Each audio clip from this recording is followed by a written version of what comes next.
الشنطة بعد ما شبكناها وطبعا قلبناها على وشها، شايفين الكيرف بتاعها جميل جدا والغرزة مش باينة.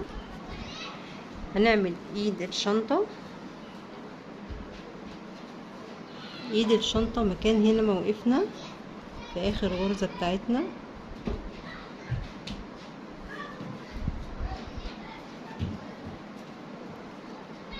نسحب الخيط كده،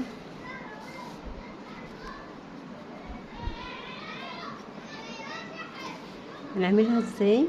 هنيجي هنا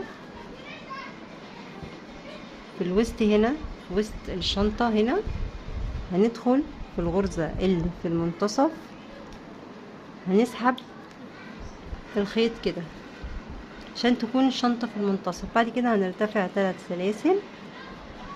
بعد كده في نفس المكان هنعمل عمودين